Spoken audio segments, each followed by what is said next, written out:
Hi, it's Steve. Today we'd like to show you how to change the flood switch on your dishwasher. It's a really easy repair. Let me show you how we do it. Now before we attempt this repair, the first thing we'll need to do is to disconnect power to the dishwasher. So if your model uses a cord on it, simply unplug it from the receptacle, or locate the electrical panel, turn off the appropriate breaker, or remove the appropriate fuse, and then we can start the repair. So our first step will be to open that dishwasher up. We'll remove the bottom rack and any items that may be in it and set that aside. You may also find it helpful to remove that upper rack just to give yourself a little more room to work. To do that, we'll pull the rack all the way out and just hold the rails in place. We'll unhook the rack stops, slide them off. Simply lift out on the little tab to release them. And then just slide it off the end of the track. We can then pull the upper rack completely out. Push the rails back in out of the way, and we can start our repair. If you wish, you can remove that lower spray arm. Simply locate that little locking nut underneath, give it a little turn counterclockwise, lift it off, and just set that aside. Now next we'll remove the fine filter. Again, we'll just turn that counterclockwise, lift it up out of the opening, and set it aside. We'll also want to remove the coarse filter, so we'll need to remove these two retaining screws at the back. Just turn them counterclockwise to release them. And we can lift that filter assembly off the top of the pump, and again, just set it aside. Next, we have the filter adapter. Just fits down into that opening. Simply lift it up and remove it.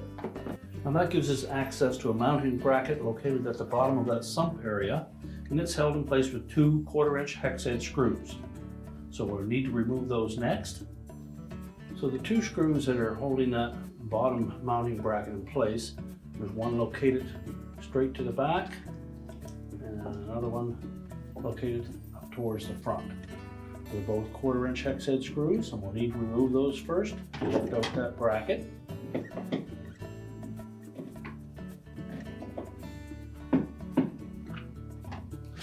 Now with the screws removed, we'll take a pair of needle nose pliers and just grip one of the fins on that bracket and pull it straight up.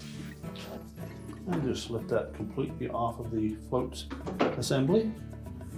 Now we can grasp that float switch and just rock it gently. It fits down into an opening in the bottom of that sump area, but there is a harness attached to it, so we don't want to pull up too hard on it. You'll see the harness attached to the bottom, and you'll also note a locking tab on one side. One side is flat, the other has a little locking tab on it. So we want to release that locking tab with one hand, but we don't want to let go of that harness. So simply press the locking tab down and pull the harness off the bottom. Just make sure it doesn't go back down through the opening in the bottom.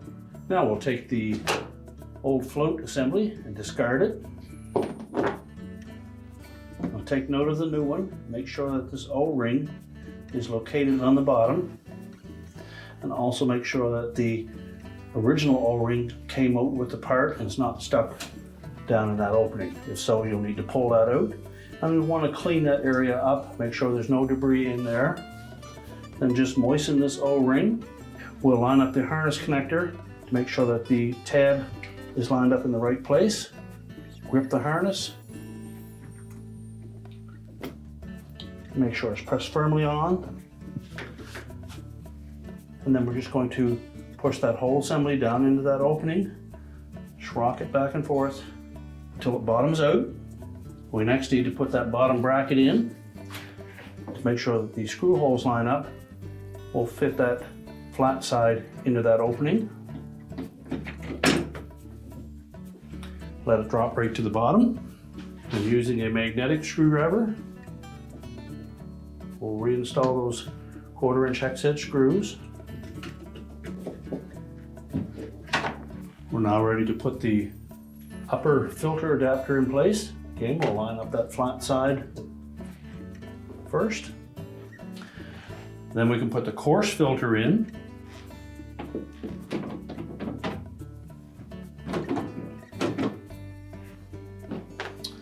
We'll reinstall the plastic mounting screws for that. Once we've tightened down both of those plastic retaining screws for that coarse filter, we'll line up the fine filter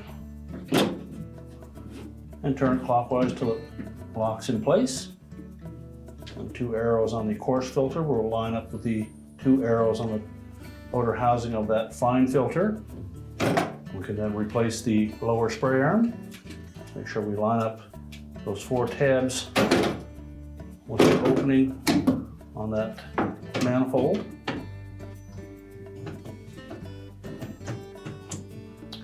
And then just turn that locking nut about 1/8 of a turn clockwise, lock it in place.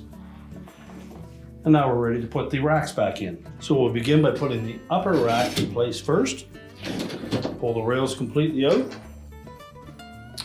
And we'll line up the rear set of wheels on one side first, and then the opposite side. So just push the rack back out of the way. We'll extend those rails so that we can get the rack stops back in place. Now when reinstalling the rack stops, we want to make sure that the side with the locking tab on it faces towards the center of the dishwasher tub. And we want to make sure that this larger portion of that housing goes out around the end of the rail.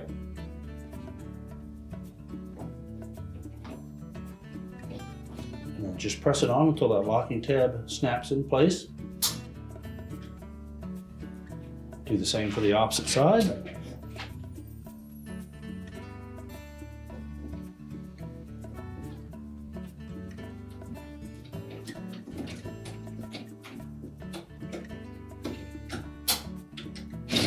With them locked in place, we'll push that upper rack into position, and now we'll get the lower rack in. Cut out portions at the back, set it into the tub, and we can close the door up. With the racks reassembled in the dishwasher, our repair is complete.